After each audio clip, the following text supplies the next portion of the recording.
We're back with more on the WHHI News. If you love ethnic foods and maybe you've had to go to Savannah to get some, guess what? We have an ethnic food store right in our area in Bluffton. Joining me is its owner. She is Alonso. It's EthniCity Food Mart. How are you? I'm good. Thank you for having me. Well, thank you. I know you own the store in Savannah. You've expanded out to Bluffton. What kinds of foods could I find there that I might not be able to find anywhere else? I'm glad you asked that question. Well, we worked with Brazilian, Portuguese, Jamaican. Recently, we expanded our line to include Eastern European. And in the very near future, we're thinking of adding Middle Eastern too. Okay, help me out with this because I am not a food connoisseur, believe me. I I love my microwave. But what would be some examples of Eastern European cuisine or foods that you offer there? Eastern European, we all have the seasonings that they have. Okay. You know, made with powdered seasonings.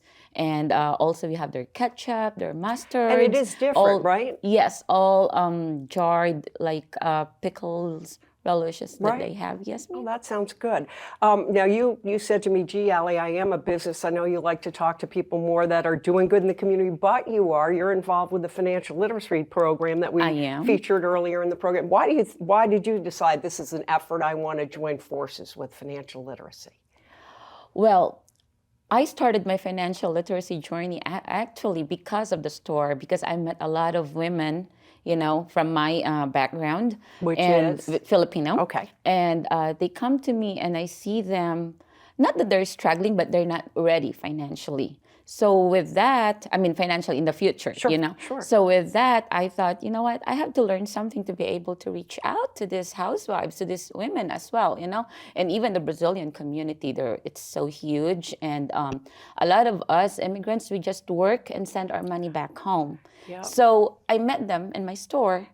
And I thought that, you know what, I need to learn for myself so that I can share it to them too. Good for you. I mean, and you know what, it's so important. I have to plead ignorance, and I asked you before we started, I didn't realize we had Filipino population, is it a big Filipino population in the area, or? It is. In fact, we just came from, we just had our Filipino-American Christmas party, and there were like 150, 180 of us there. How many? 180. Oh, that's great. Where'd you have the party? Over here at Hilton Head. Can I come next year? Oh, yes, definitely. I'm kidding. Definitely. But I mean, that's wonderful that you want to share the knowledge that you have. I mean, you're successful in Savannah, you're reaching out to this area, and knowing how to run a business. Ooh, how important is that? And even managing personal finances, right? Yes, ma'am. Yeah. That is true.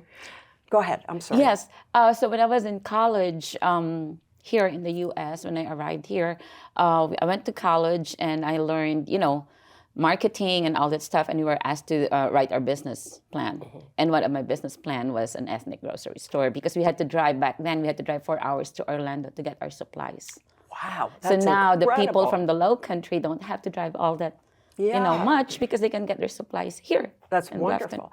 Did it help you? I would imagine, since you had to draw up a business plan, did that in school help you, you know, set the path for your two stores that you own now? Oh, yes, definitely.